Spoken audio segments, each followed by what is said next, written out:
कशी बनवायची ही रेसिपी दाखवणार आहे। इथे मी हिवाळ्यामध्ये सहज विकत मिळणारी व औषधी गुणांनी भरपूर आणि उष्ण असणारी अशी ही मोहरीची भाजी आहे। इथे मी 2 जुड्या मोहरीची भाजी घेतलेली आहे। ही मोहरीची भाजी आपल्याला तिचे फक्त हे असे पानं तोडून घ्यायचे आहेत। ही मोहरीची भाजी 2 प्रकारे करता येते। एक पंजाबी स्टाईल मध्ये आपण तिला पातळ बनवू शकतो।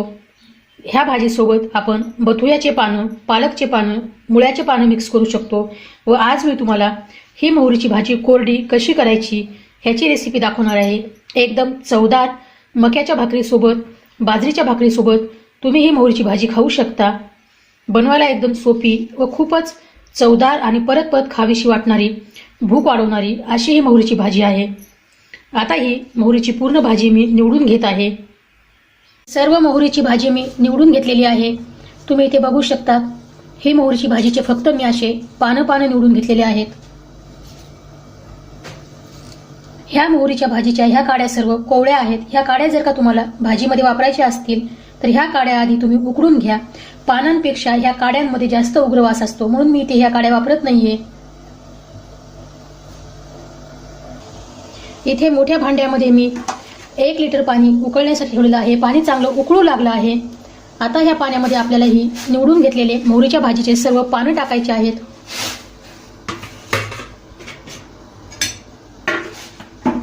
दोन मिनिटांपर्यंत आपल्याला हे पानं ह्या उकळत्या पाण्यामध्ये असेच राहू द्यायचे आहेत।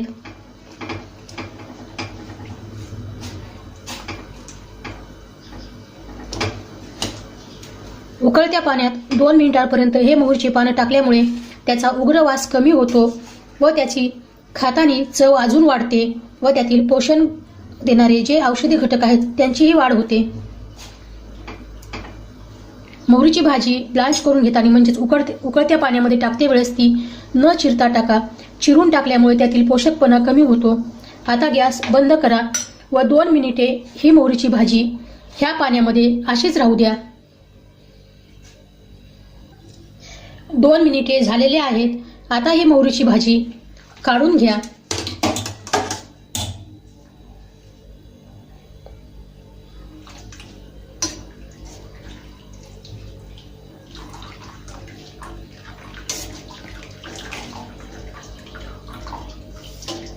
मोहरीची भाजी आपण ह्या उकळत्या पाण्यात टाकली होती। तुम्ही इथे बघू शकता ह्या पाण्याचा रंग किती बदलून गेलेला आहे आणि पाण्यामध्ये तळाशी माती पण दिसत आहे। नेहमी मोहरीची भाजी करण्यासाठी ही भाजी अशा पद्धतीने बनवा जेणेकरून ह्या भाजीवरची सर्व माती निघून जाईल। ही सर्व मोहरीची भाजी मी काढून घेतली आहे। आता ह्या मोहरीच्या भाजीवरती थंड पाणी टाका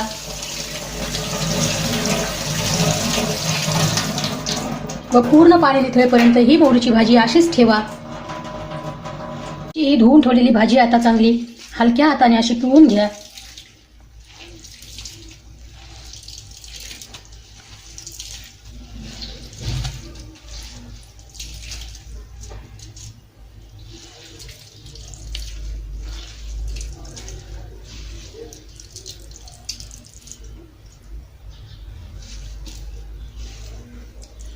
ह्या भाजीतलं सर्व पाणी पिळून असं निघालं पाहिजे।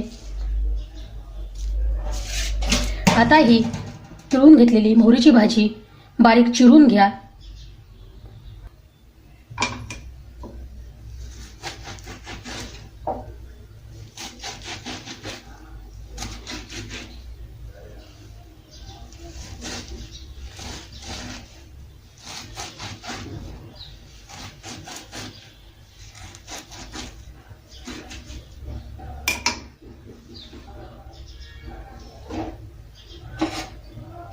इथे मी ह्या भाजीसाठी 20 अशा लसणाच्या मोठ्या पाकळ्या घेतलेल्या आहेत व 10 लाल मिरच्या घेतलेल्या आहेत। ह्या ताज्या लाल मिरच्या आहेत।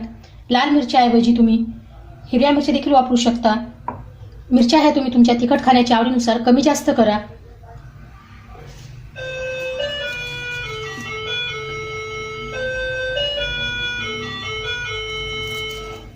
दोन मध्यम आकाराचे कांदे बारीक कापून घ्या। आता हे सर्व आपण कापून घेऊ। इथे मी एक कढई गरम केलेली आहे, त्याच्यामध्ये आता एक मोठा चमचा तेल टाकते. ही मोहरीची भाजी करण्यासाठी तुम्ही तुमच्या आवडीनुसार कोणतंही तेल वापरा, फक्त त्या तेलाला वास नसेल असं तेल वापरा. तेल गरम झाल्यानंतर हा बारीक चिरून घेतलेला कांदा परतल्यानंतर त्यामध्ये ही जाडसर कापून किंवा कुटून घेतलेली लाल मिरची आणि लसूण टाका.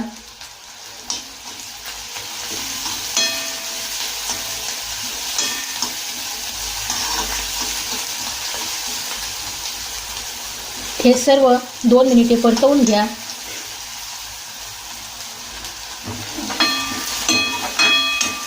कांदा लसूण व मिरचीचा आपल्याला रंग बदलवायचा नाही, फक्त ते असे मऊ पडतील असे परतवून घ्यायचे आहेत. आता याच्यामध्ये ही चिरून घेतलेली मोहरीची भाजी टाका.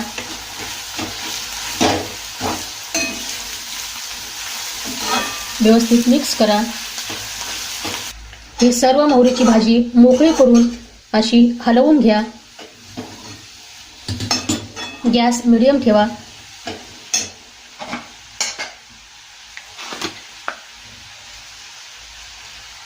चवीनुसार मीठ टाका.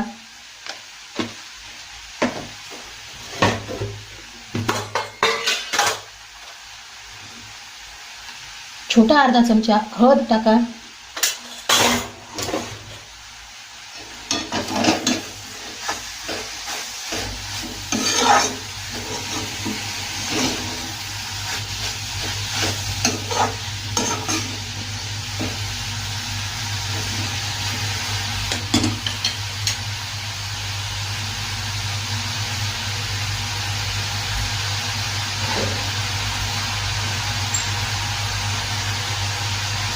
झाकण टाकून ह्या भाजीला 5 मिनिटापर्यंत वाफ आणा.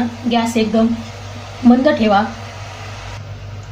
5 मिनिटानंतर ह्या भाजीला वाफ आलेली आहे.